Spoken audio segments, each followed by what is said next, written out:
And good morning, Hoosier Nation, and welcome to the first frustrating edition of Hoosier Morning After. And actually, maybe I should say good news and a program shift in the talking points of Hoosier Morning After. We're going to shift to talking all soccer and women's basketball for this Indiana Athletics. No, I kid.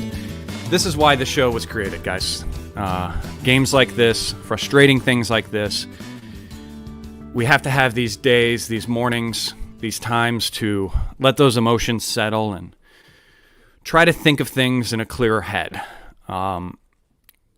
We had to luckily take 2 days to kind of let things settle for this game, and it was much needed. I was definitely still a little frustrated when I woke up yesterday morning. To recap real quick the score and everything, 2 nights ago, your Indiana Hoosiers go on to lose to Rutgers at the Jersey Mike's Lettuce Wrap Arena, why they changed it to Jersey Mike's, 63-48, and a game that Indiana shows the chink in their armor, that just tough play, getting punched in the mouth, and IU doesn't know how to respond to that. We show a lot of things that were glaring and we were scared of showing their heads from last year. When we pressure Trace Jackson-Davis, when you force us to shoot it from outside, what happens to this team? And how does this team overcome? And we'll get in a little deeper on some of those factors and everything, which to a degree I have a little bit in my head of a positive spin we can turn on some of those, but just frustrating to see.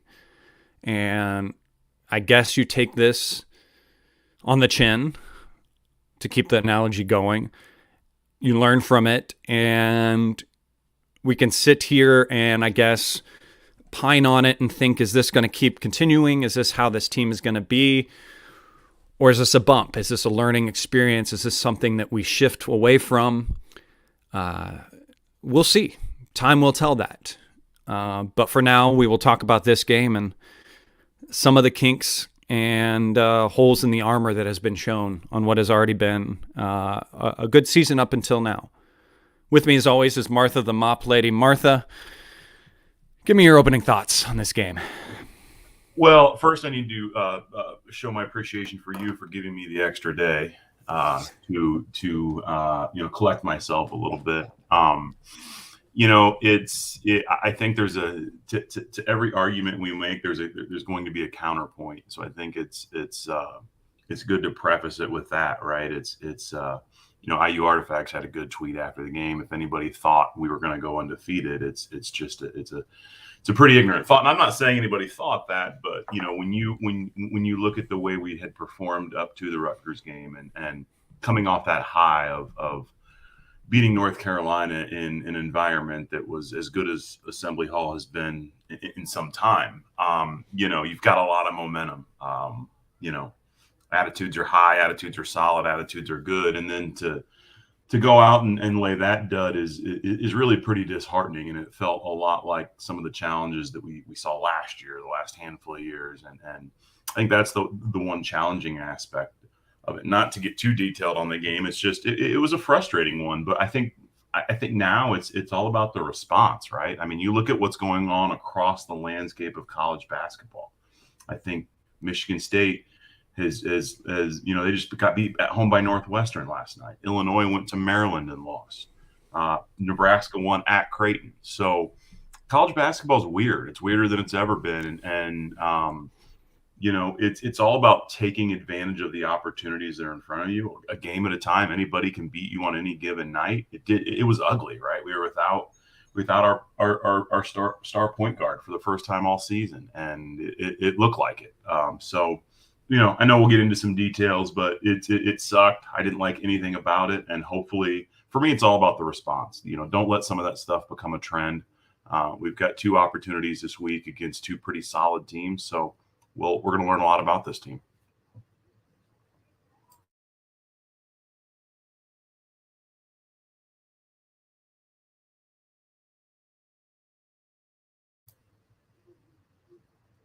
You're froze on my side, Chad.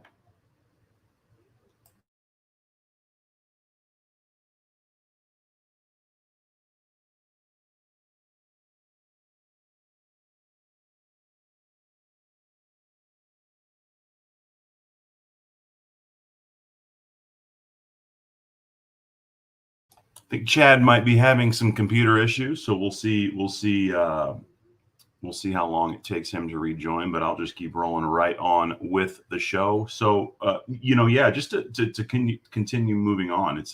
I think some of the most frustrating aspects of the performance, and it was when you think about the game against North Carolina, right? I mean, it had the makings to be a letdown game. That was a game that everybody had circled on their calendar. IU North Carolina. It's the one everybody was coming to town for. Big Ten, ACC, top 10 matchup there for a while. So all eyes were on that game. So you knew, the following game had the recipe to be a letdown game. That said, Rutgers is a team that we should have circled on the calendar as well, right? They've given us fits for, I don't know how many, 6 or 7 of the last games they beat us. And it's not only that they beat us, it's the way they beat us. You think about Ron Hunter Jr. and Geo Baker's comments leading up to the game and on Jeff Goodman's podcast, all that stuff. It's, so it again should be a game that we have circled as well. And to come out that way, right? And I think we even saw some Twitter jargon back and forth, sharing that comment or posting emojis with that comment. So it was a game, and it was a game that some of the guys took personal just based off some of the comments that the ex-players made. So that was one of the things that was frustrating too as well, because it had the makings to be a letdown game, but it also is another game that Indiana should have circled on their calendar that they wanted to come out and perform well. So, Chad, you're back. Little Monday. Yep, you're case of the Monday. Even my computer doesn't like this game. Yeah. I thought it was me for a minute, but I was talking about the letdown. It's easy to have a letdown after a game like North Carolina, but at the same time, Rutgers is also a game that you should have a big circle around as well, for a variety of reasons, based off, our recent performance against them, some of the comments that the ex-players have made. Indiana's, nobody's scared of Indiana anymore. That's stuff you take personal, and it didn't look like the performance, any portion of that carried into that performance. So that was one of the aspects that was really frustrating to me. Yes, and well, in a game like this is something that's happened to Indiana in the past. Is when we get opponents that are a little more physical to us, we wither away. And to start talking about maybe players, Trace Jackson Davis struggled against this kind of thing. And again, that's part of the game plan of Rutgers. And I always kind of hate it sometimes when we want to talk about our team not doing well and what our team didn't do. But what Rutgers did well against us was planning for us. And what stinks about that is that presents a blueprint. You always hate to see a game go like this, because now there's film on and word out on how you beat Indiana, and how you do that, and how it was done last year was crowding the post and just crowding Trace Jackson Davis, being physical with him and everything, and he shies away from that. Now, we just got finished in the North Carolina game complimenting him on going against another all-star big, and not shying away like he has in the past, and being physical. And he's had games where he controls that physicality.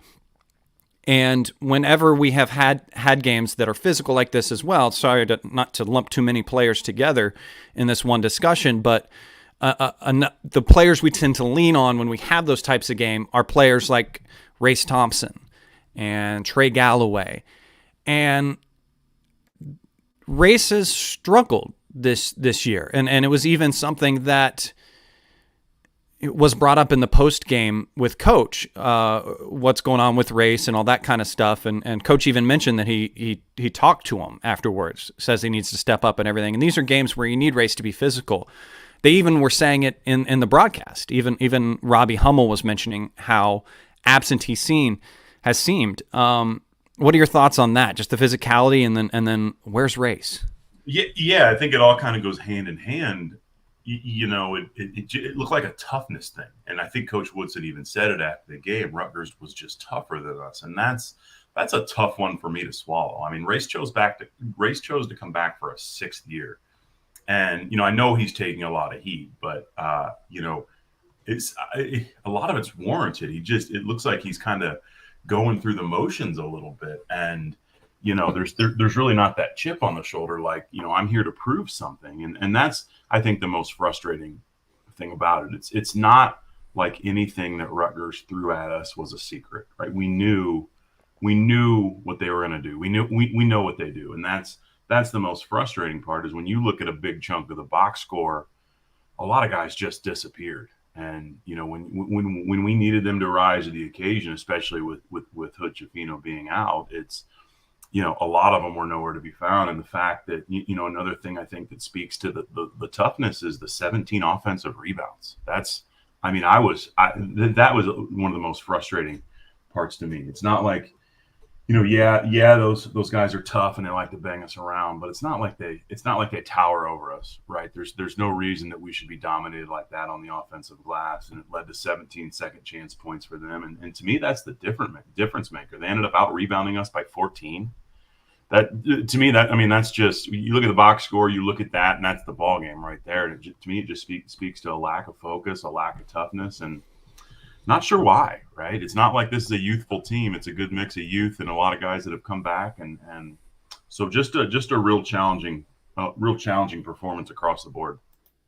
And I want to preface, kind of, anytime we talk on this show, and when we have games like this, and in general, I was thumbing through Twitter before we got on and everything, and when in losses like this, we got to be careful and realize when we're talking about things that were negatives or things that were beyond, like there was a video on Twitter of that Trace Jackson Davis breakaway where he got clearly fouled, and there was no foul call, and the person who commented, this is a perfect example of this game in 8 seconds. And then obviously you're seeing comments in it, what an excuse to be made, or that's not why you lost, and all that stuff. And that's something we got to realize, is that we're not saying that these individual things are what lost. It's cumulative. And it's not maybe an excuse. It's never an excuse, but it's a note that's stacked upon other ones as to why the outcome may have come. We're so quick to want to be argumentative. I just wanted to point that situation out.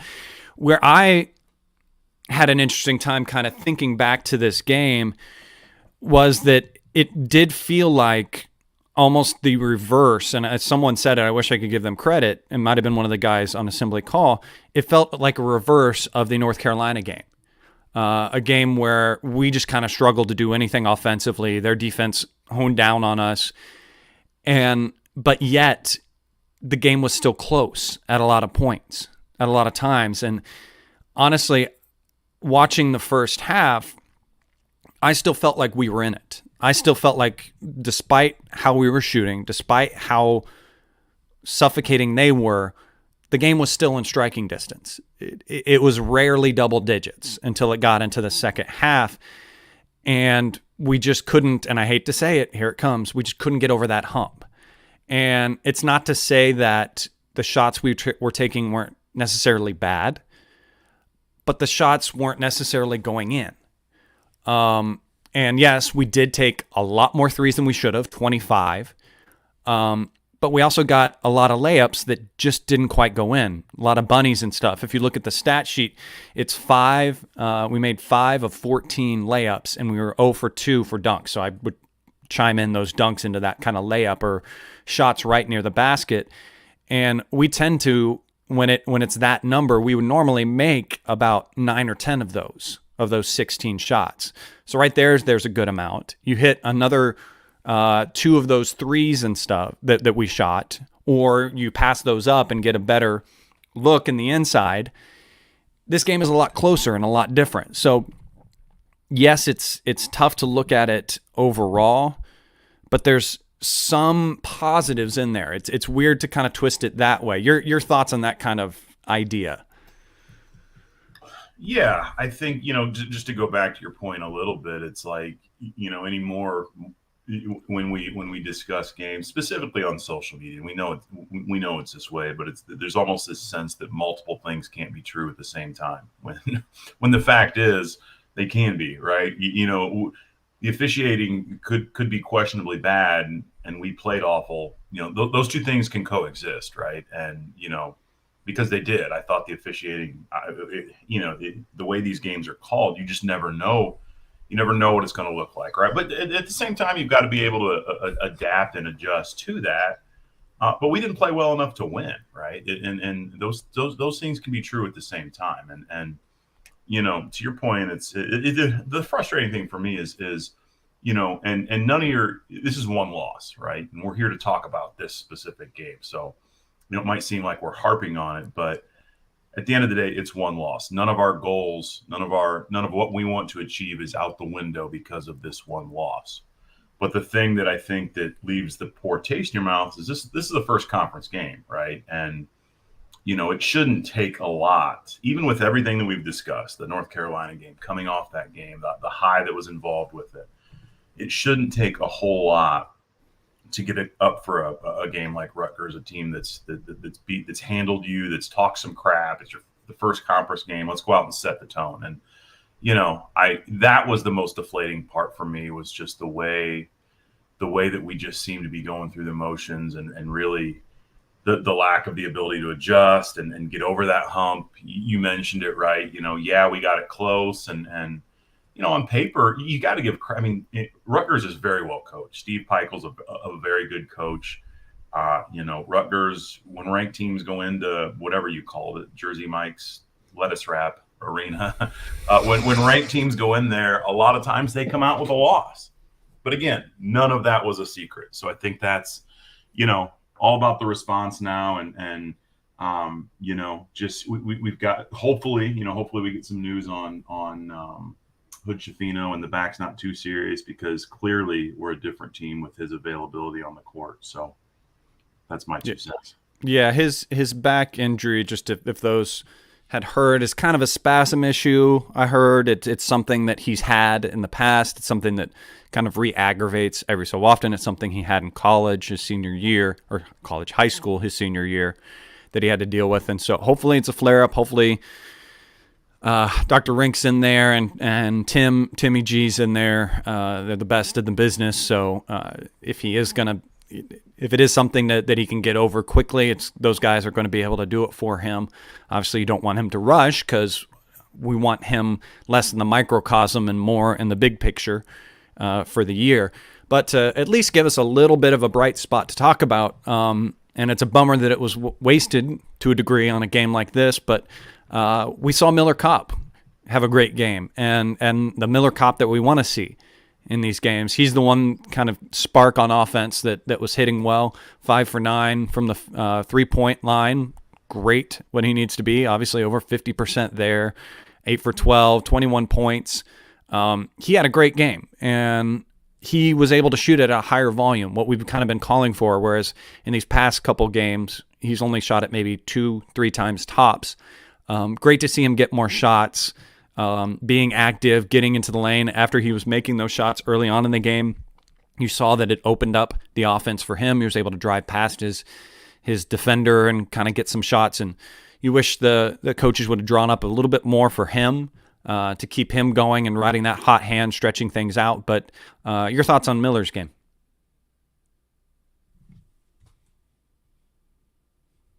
Did I lose you again?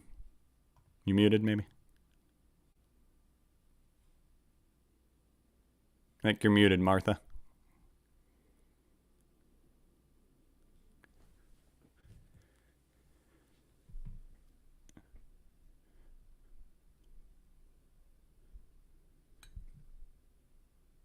So I'm going to keep going on this. I don't know if we're still up or what. We'll see as we go.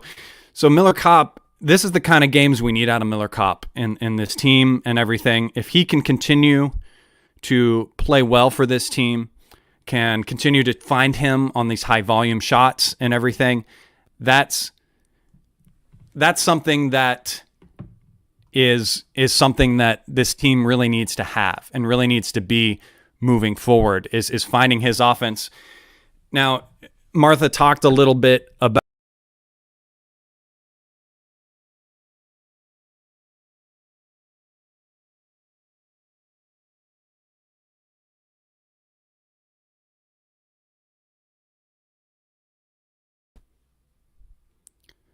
Here we go, guys. Sorry, for some reason, even the podcast world doesn't want us talking about this game. Having issues all over the place. So yeah, talk about Miller's game. I think we got you back now, Martha. We might be working. Yeah, sorry about that. I think my computer it's Monday for mine as well. Sorry about that. It's the game that you're kind of waiting. We've talked about, waiting for some of these guys to have their moment, have their game. And to your point, unfortunately, this one came in a loss, but it's something you love to see. 5 for 9 from 3-point range, to finish with 21 points. I think, when looking at it, you see that he went 5 for 9 from 3. I think the rest of the team went something like 1 for 16 from 3.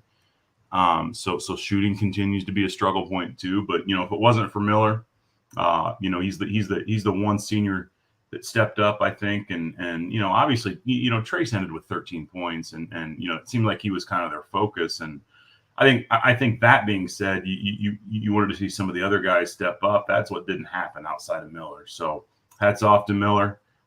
He's the guy who kind of kept us in the game and brought us back. There was 1-3 the one, unfortunately, that he missed that I think would have given us a 2-point lead. And then, from that moment on, I think is when Rutgers went on their second half run. So, there continues to be those opportunities in those big moments that I'd love to see him be able to connect. But again, we wouldn't have even been close without his performance on Saturday. So that was good to see.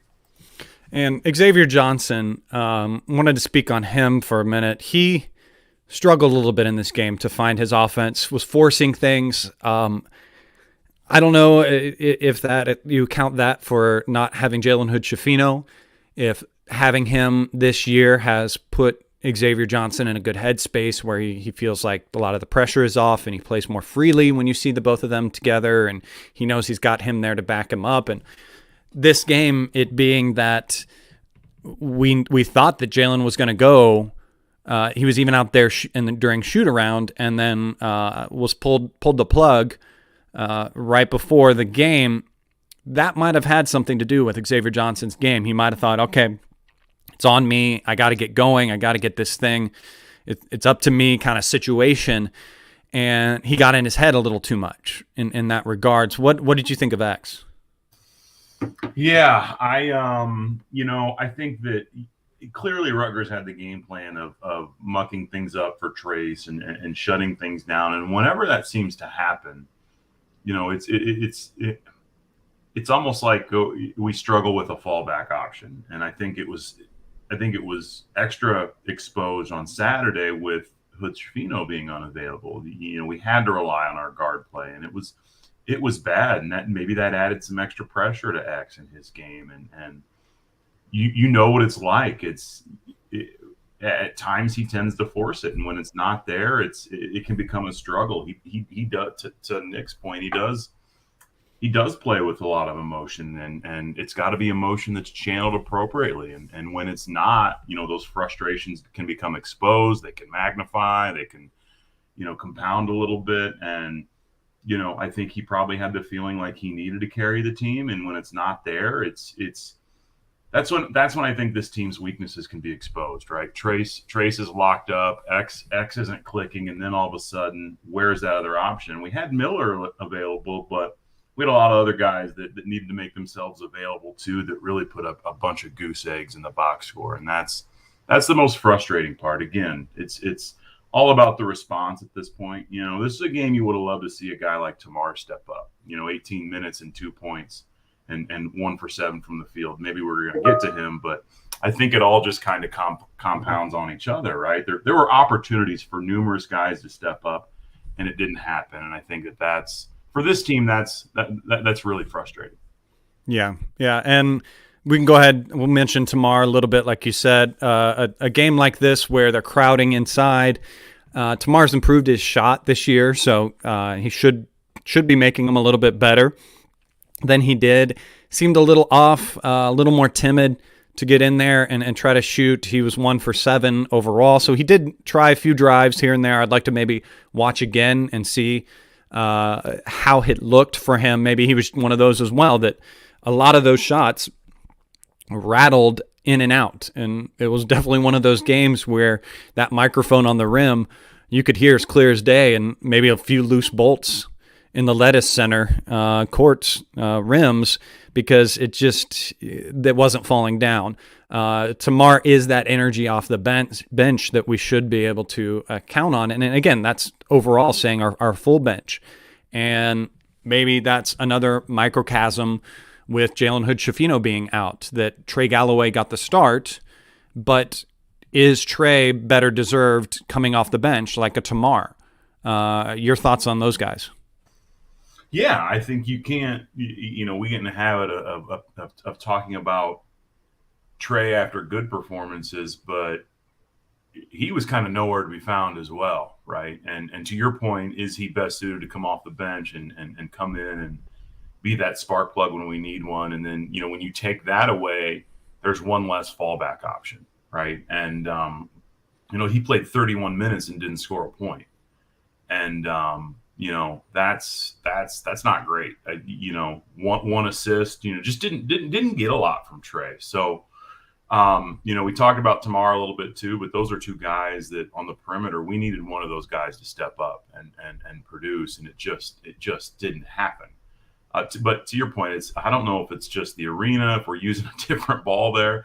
I don't know what it is, but the shooting was horrific. And another thing I saw a lot of discussion about too was the free range that some of our wings have, and I say wings, but you look at Race and Jordan, and they went a combined 0 for 6 from 3-point range, and I've struggled with that a little bit, right? I think at times when we're playing opponents and those guys knock down a couple 3-point shots, the thought in my head is oh great, now they think they're 3-point shooters, because it's uncommon to see a guy of Race Thompson's size, to be out jacking up 3-pointers. And I think the good thing about it is that Coach Woodson gives them free reign, and he wants guys to take advantage of their open looks and shoot. But you also have to be able to know when it's not there and it's not working. And I think for the season, Race might be shooting 13 or 17% from 3, and that's not great. So it's just, listen, it's not the reason we lost, but it's also like, do we really need Race Thompson, shooting 3-pointers a game? And I don't know what your thoughts are on that. But that was another thing that seemed to be a big gripe after the game. The amount of threes those two guys were taking. I don't think we'd hear a word if they were making a couple of them, but interested to hear what your thoughts are on that as well. I've spoke on it before on here, and it's a tough one, because as anything is in life overall too, it's a calculation of risk versus reward. And what's the risk of Race trying to take a lot of 3-pointers? Well, it's him missing those, and we're not using the possession to get a more stat-efficient shot in the game. What's the benefit? Well, the benefit is that pulls his defender out, and that leaves a lot more room for Trace Jackson-Davis, especially in games like this where they're going to want to crowd in on him and everything. So, yeah, it is and will always be a tough discussion in those regards. And there's maybe a world in a game, in a normal game, where, again, I don't mind it too much. Maybe 2 or 3. I don't like when they both combined shoot 6. I think if combined they're shooting maybe 2 less, maybe 4, would be my threshold personally. But in a game like this, what I struggled and maybe this kind of shifts a little bit of the conversation to something that we don't talk about a lot on this show, and honestly doesn't get talked a lot about unless they do something wrong, is the coaching. And only if things go really well or you see a really good designed play do you talk about coaching, or if things are really wrong, does coaching kind of come up. Otherwise, coaching is kind of that shadow in the background. And that comes down to coaching. And in a situation where you have teams that are going to crowd the lane like Rutgers did against us, why have another big guy in there like Race or Malik Renault to just gum it up more that don't shoot it at a high percentage from the outside? Let's try Miller Kopp at the 4. Let's get Tamar Bates in there as well, Trey Galloway, and a point guard. Let's stretch it out a little bit more. Then they're not going to want to dive down. You can have those passes, and you have shooters on the outside for him to kick it out to, at least a better shooter for Trace Jackson to pass it out to. So that'd be my criticism to the coaching on those regards. And then the other criticism that you saw in this game, coaching-wise, that I can bring up is C.J. Gunn. C.J. Gunn is a guy that obviously can light it up from outside, has a good shot, still a little green with his decision-making and everything like that, and makes mistakes. But in this game, they put him in. He ends up getting, I think, 2 minutes or so, and he gets in, dribbles kind of haphazardly into the paint, and like they were the whole game, Rutgers swarmed him as he drove in, knocked it away, and there was a turnover. And then he was out. You didn't see him the rest of the game. I like that the coaches were trying something with that, but they abandoned it so quickly. That's my frustration with that. Your kind of thoughts on those moments and then just kind of the coaching of this game. Yeah. Again, I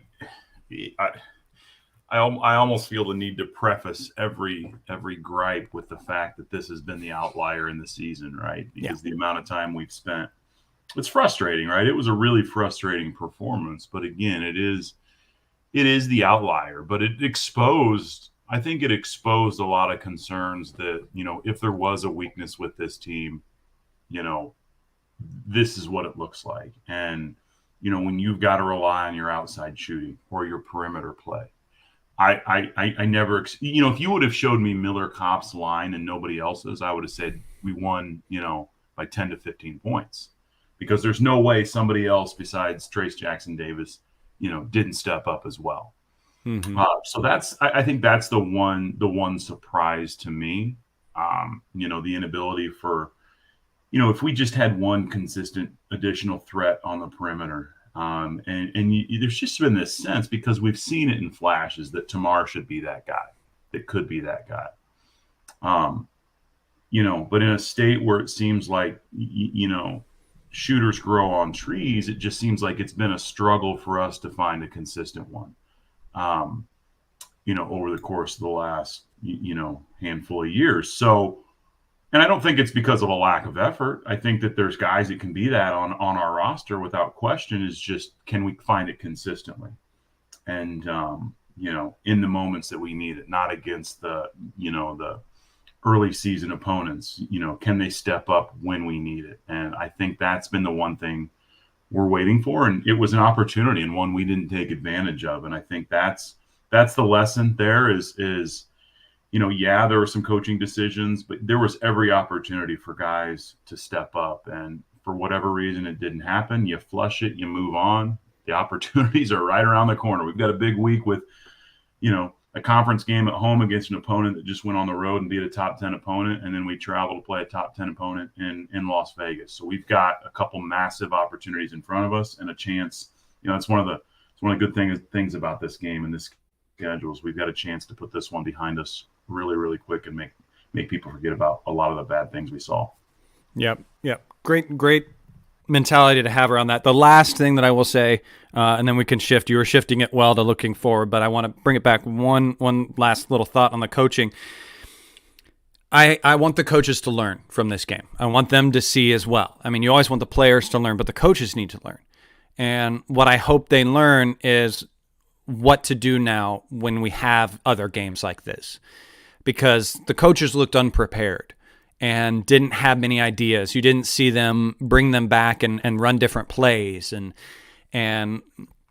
I guess the one theory when things were going tough was, I don't know, let's throw C.J. Gunn at him and see if that happens. But I wanted to see some shift. I wanted to see some different actions, some different screen plays, runs, something that you need to have in your back pocket when your all-star player is not going well and the other players aren't doing well. You gotta have a contingency plan for this, an emergency plan. Be it a crazy lineup, something. Do something strange. And I guess you can counteract that with, well, we were getting shots. We just weren't hitting them. So it's interesting. There's caveats to every argument. But like you said, looking forward, this team, that has been the one thing that has been great about this team, and we saw it in the North Carolina game where they mentioned now we're celebrating, but our heads are now on the next game. Obviously, their heads maybe weren't fully on the next game, but at least that's the mentality that's preached to these players and that these players have locked into. So hopefully they learn from it, they move on. We get a good scouting report on Nebraska. And like you said, Nebraska, it's not going to be an easy game. And you had teased earlier, and I'll let you kind of talk about it. Like you said, this Big Ten is shaking up a little bit. There are teams that are getting hot and everything, and who knows where everyone's going to land and where Indiana's going to land in this. Speak on what you kind of talked about there. Yeah, I think that, again, you look at the landscape of the Big Ten. You had Northwestern go into East Lansing, and the same Northwestern that had just gotten crushed at home by, I think, Syracuse. And Syracuse is I believe it was Syracuse, but somebody had just crushed them at Northwestern that wasn't a great team. So for Northwestern to go on the road and win in East Lansing, that's to me that's a significant statement for a variety of reasons. One, I think it might be Michigan State's fourth loss early in this season. Two, Michigan State was picked to finish towards the top of the conference.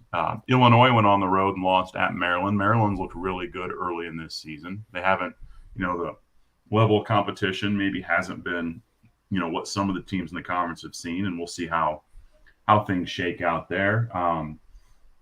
Purdue continues to roll, but this was the same way Purdue started last season, and it seemed like they kind of got figured out as the season went on. I remember Iowa about this time last year, it might have been right after the first of the year. Iowa went into West Lafayette and seemed to lay a blueprint on how to attack Purdue. So does that happen this year? We don't know. They look a lot better than we thought. So things are still, we're still figuring some things out, right? But we went to Rutgers and lost. It's not the end of the world, right? We don't like how we looked. We were down our point guard. There's a lot of things to play into account. But, if there's one thing I'm sure of, it's this team has too many leaders, too many veteran players to allow this to be any type of definitive statement on how this season's going to go. I think we look forward to the response. It's a massive opportunity, and they're not going to take Nebraska lightly. If I know the coaching staff, like I assume they are. They know what Nebraska just did, and these guys should come out and play pissed off this week because of how Rutgers went, and I'm looking forward to seeing how they respond. Yep. A home game coming up. It's going to feel good to go home and everything like that. And with being home, that means there's ticket opportunities.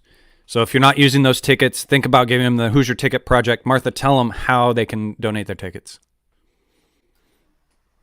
Yeah, we're entering another stretch of especially once we get back from Vegas of holiday games where, obviously we've talked a little bit on here about the opportunity that presents in terms of sending families to games. Everybody's home, but there's also a lot of the ticket holders that can't use their tickets, and the fans have been tremendous in supporting us. But if there is a game up, coming up on the schedule that you can't make it to, we'd love to be able to send a qualified, deserving family to the game. If you're interested in making a donation, you can visit our website, www.hoosierticketproject.org. There's a donate button on there.